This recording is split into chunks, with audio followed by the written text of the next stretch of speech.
Today we're back at it with the lowest rated players in FIFA 19 as they go head to head with a full team of icons. Last month I tried it out where the worst players were all absolutely massive and the icons were tiny. This time we're switching it up a bit though, and the icons will all be 8'5", whilst the lowest rated players will be a little bit shorter. And because of that height difference, when they go to shake hands before the match, they can't actually do it, and instead it kind of just looks like the giant players are patting the little guys on the head. Anyway though, in order to give the little low rated players a chance, they'll all have maxed out strength and pace with 99 acceleration, 99 sprint speed and 99 strength, whilst the giant icons will all have 1 pace and 1 strength. The lowest rated players in most positions this year are 47 rated, whilst the lowest rated wingers are 48 rated. With 99 strength and pace however, their ratings in most positions are slightly improved, and as the icons all have 1 pace and strength, in most positions their ratings go down. Now though, the two teams will be going head to head computer versus computer, and we'll then hop into a simulated season within career mode, and we'll see how they get on throughout the course of an entire season. It's the overall ratings that matter most in a simulated season, so the tiny, strong and speedy worst team probably won't do too great.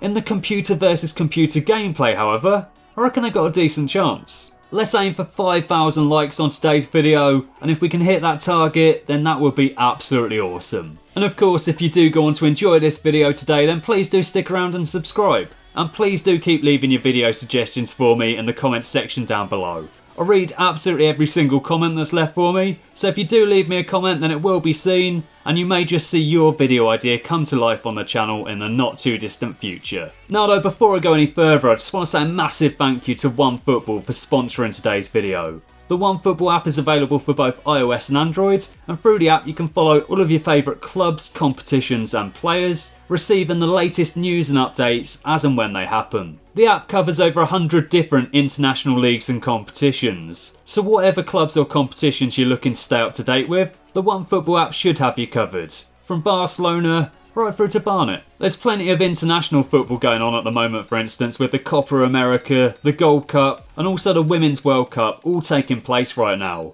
So you can keep up to date with all of those through the app. Then throughout the summer, there's bound to be plenty of transfer action to keep up to date with too. I've been using OneFootball for quite a while now, and I personally find it to be extremely useful. Like I said before, it's available for both iOS and Android, and the great news is that it's completely free to download. So if you haven't already got it installed on your phone, then there's no real reason not to give it a go. There'll be a link to the app in the description down below, and I highly recommend checking it out. So huge thanks to them once again for sponsoring today's video. Let's get into the action though, and let's see which team comes out on top. Will it be the supremely strong and speedy tiny low rated players, or will it be the extremely weak and slow giant icons? Let's get into the gameplay and let's find out. Here comes Maradona down the wing. Lewis Collins tracks back though and puts in an incredible tackle. Warman's on the ball now, plays that forward. Christopherson takes on his man, speeds his way past him, and what on earth is Baresi doing there? He's gone straight through him, and that could even be a red card. It's definitely a penalty.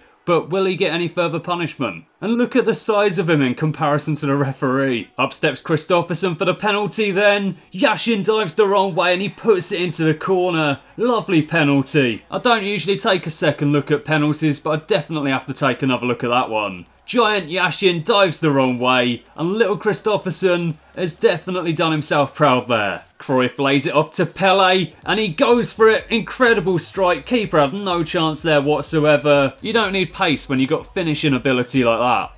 And it also helps slightly when you're up against a 4'3" goalkeeper. Lewis Collins is back on it. I'm expecting some magic, but that is an incredible tackle from Pele, and then he just kind of knees it out of play. Zanetti slowly working his way down the wing. Big tackle there from Little Norville, and then he just instantly runs the ball off the pitch. What is it with these players and their absolute inability to keep the ball on the field? Squire plays it forward to Werman. He goes for it, doesn't quite work out, and now he's knocked someone over. That'll be the 99 strength coming into play. Ronaldo plays it to Pele. He's toying with his man on the edge of the box. Ronaldinho's got hold of it now, but that is not a good effort. All he had to do was hit the target, and that probably would have been a goal. Millie was nowhere close to it, but unfortunately that definitely wasn't the Brazilian's best work. Maradona with the ball out wide. Norville's on him. He whips that one across, and the tiny worst team have won the header. I definitely wasn't expecting that. Wright's on the attack now though, down that right wing. Right on the right, I love it. He's got 99 pace, yet Cruyff isn't too far behind him. And that It's one of the worst crosses I've ever seen. So Netti's made an absolute mess of the pass there, and now they got a chance. Warman's on the attack, moves that forward for Christopherson to run onto, and of course he's got the beating of his man, but can't quite beat the keeper, and he's hit the follow-up wide. Unlucky. Roberto Carlos plays that forward, and I think he forgot for a second there that everyone on the team has one pace, and what on earth happened there? Ronaldo has just knocked someone over with his bum. He's got absolute buns of steel. Ronaldo whips it across. And how is the tiny team winning absolutely every single aerial battle? This makes no sense whatsoever. So it's 1-1 at half time, but to be completely honest with you, the tiny worst team have had the better of the game so far. They've had some good opportunities. They did of course take the lead early on through the penalty. That was quickly cancelled out by Pele's goal though. It broke their hearts, and as it stands, it's completely level. The tiny, speedy worst team have only had a third of the possession. They've definitely done well with it when they have had the ball though, and there's still plenty of hope for them in the second half.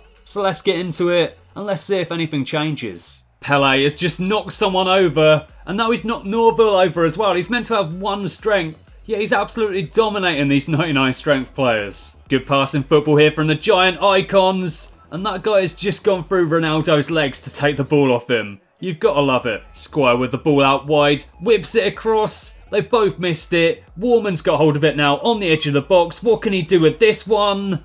He can pass it to the goalkeeper. Great. Squire plays that one forward, and Roberto Carlos has gone straight through that guy. That looked painful. In fact, taking another look at it, the guy just gets straight back up again. I guess it wasn't as painful as it looked. Ronaldo to Pele, who moves it through to Maradona, and the keeper's beaten once again. It's 2-1 to the giant icons. It wasn't the best of finishes from Maradona, but when you're 4'3", it's always going to make things slightly more difficult. Look how tiny he looks in that goal. Maradona knocks it past him. Doesn't even have to find the top corner, just the mid corner is enough to beat him. And his reward for scoring is to be substituted.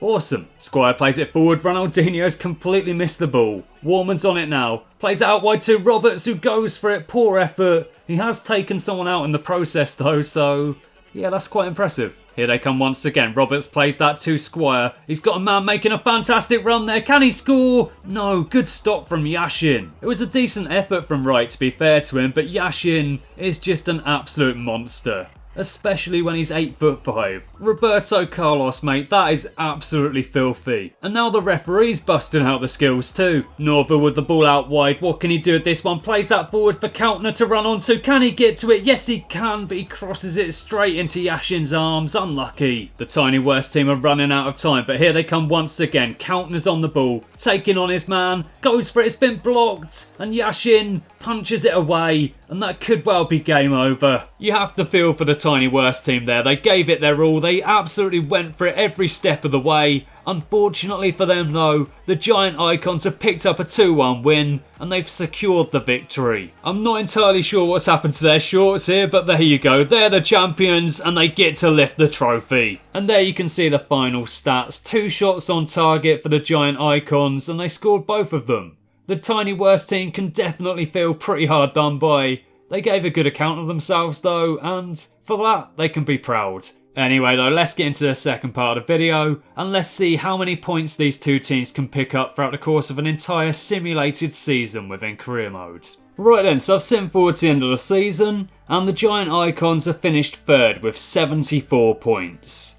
Not too bad for a team without any pace or strength. The tiny, speedy worst team, meanwhile, only picked up 1 win all season. They drew 6 and secured 9 points in the process, so yeah, it could have gone worse. They did concede over 100 goals though, so also could have gone a bit better. One of their 9 points came against the giant icons, that's pretty impressive. In the other game, however, they got absolutely smashed. They lost that one 4-0. Pele was the top scorer for the icons with 14 goals in 36 appearances, whilst Roberto Baggio provided the most assists with 9. Christopherson meanwhile was the top scorer for the tiny worst team with 4 in 20, whilst Watkins and Kauntner provided the most assists. The giant icons absolutely spanked Sevilla in the Spanish Super Cup, picking up a 6-0 victory on aggregate. And they also made it to the quarter-final stage in the Copa del Rey, where they were ultimately beaten by Atletico Madrid. The tiny, speedy worst team, however, got knocked out in the round of 32 by CF Rayo, so